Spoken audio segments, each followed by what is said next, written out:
La historia quizás no se repite, pero a menudo rima con una precisión que resulta escalofriante. En el corazón de Venezuela existe una cifra que parece actuar como un límite biológico, un muro invisible donde los sistemas de poder absoluto comienzan a resquebrajarse bajo su propio peso. 27 años.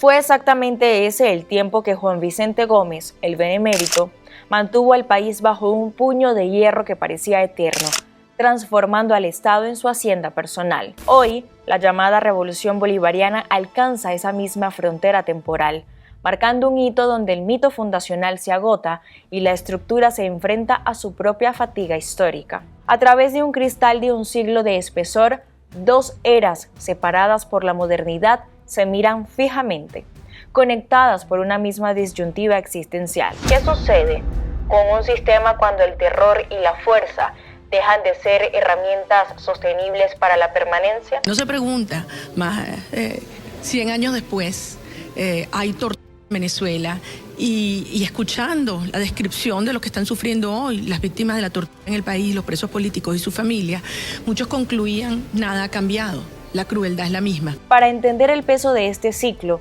hay que descender a los sótanos de la memoria y observar la arquitectura del horror que sostuvo aquel siglo pasado, la Rotunda. No era simplemente una prisión, sino un panteón de hombres vivos, un panóptico circular diseñado para que el ojo del dictador estuviera en todas partes. Allí, en celdas estrechas conocidas como tigreras, donde el aire se compartía con la inmundicia y el olvido, el castigo se llevaba soldado a la piel. Eran los grillos, barras de hierro de hasta 60 kilos remachadas a los tobillos de intelectuales, estudiantes y militares, que convertían cada movimiento en un súplico de hueso contra metal. El silencio de sus pasillos solo se rompía por el arrastrar de esas cadenas y el rumor del arsénico o el vidrio molido mezclado en la comida. Una maquinaria de muerte lenta dirigida por alcaídes sádicos que entendía que en la Rotunda no se cumplía una pena, se esperaba el final de la existencia. En diciembre de 1935, el silencio sepulcral que rodeaba la muerte de Gómez dio paso a una incertidumbre asfixiante. En las celdas de la Rotunda, los prisioneros políticos marcados por los grillos y la gangrena esperaban con igual temor la orden de una ejecución final o el milagro de la libertad. En ese momento crítico, la transición no vino de una invasión extranjera ni de una insurrección popular, sino de un hombre formado en la médula misma del gomecismo, Eleazar López Contreras, un militar de carrera, delgado y de gestos medidos, que había servido fielmente al dictador durante más de 3 décadas. López Contreras no era un disidente romántico ni un reformista por convicción democrática previa. Era, ante todo, un superviviente institucional que comprendió una verdad que sus pares ignoraban. El terror absoluto tiene fecha de vencimiento y para que el sistema no colapsara en un baño de sangre que arrasara con todos, debía comenzar a ser desarmado desde adentro. Es aquí donde el paralelismo histórico cobra una vigencia perturbadora, al observar la figura de Delcy Rodríguez en el tablero actual. Juro por Bolívar, juro por nuestros libertadores, juro por nuestras libertadoras y juro por nuestros hermanos y hermanas que nos acompañan. Al igual que López Contreras, ella no asciende al centro del poder por una ruptura revolucionaria o un liderazgo carismático propio, sino por una carambola de la estructura y la necesidad de continuidad administrativa. Tras la desaparición del muro de contención que significaba el liderazgo original del chavismo, el poder dejó de ser una promesa de futuro para convertirse en un mecanismo de administración del presente. Sin embargo, a diferencia de la soberanía desafante de antaño, este nuevo ejercicio del mando parece estar condicionado por una obediencia táctica frente a presiones geopolíticas externas. El ascenso de Rodríguez sugiere una transición donde el margen de maniobra no se decide exclusivamente en los pasillos de Miraflores, sino que se subordina al cálculo de supervivencia que recuerda al pragmatismo frío de quienes heredaron el gomecismo hace 100 años. Este proceso de desmontaje, sin embargo, nunca ocurre en medio de la armonía.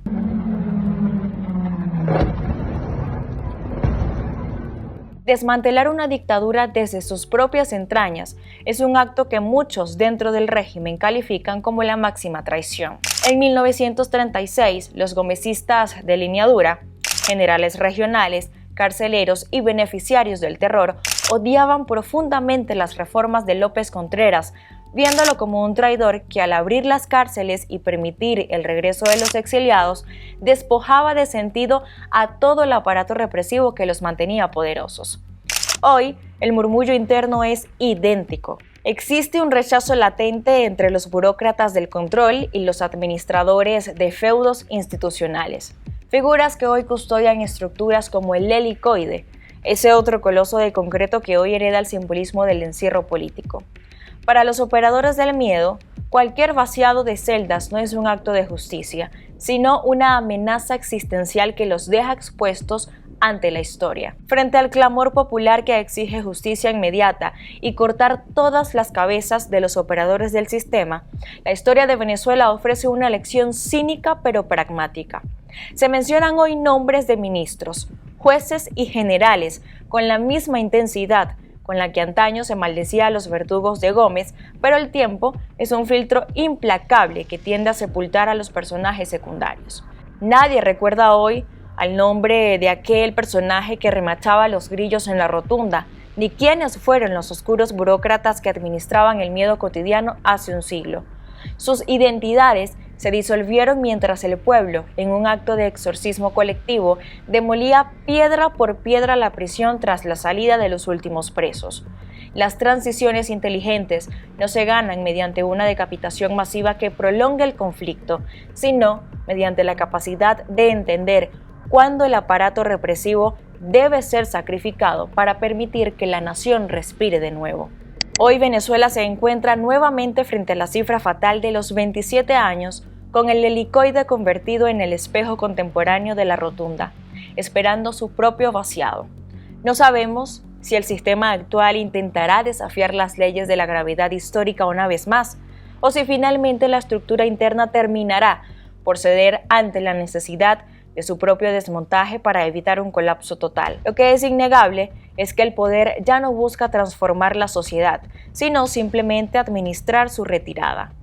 La pregunta fundamental que debe resonar en los despachos de quienes todavía sostienen el mazo no es quién pagará la cuenta final del día, sino quién, entre ellos, tendrá la lucidez de entender, como lo hizo López Contreras hace casi un siglo, que la historia ya ha empezado a girar y que no hay muro, por más alto que sea, ni grillo, por más pesado que parezca, que pueda detener el paso del tiempo. Yo soy Génesis Pérez y esto fue un recorrido por la historia en Venezuela en profundidad.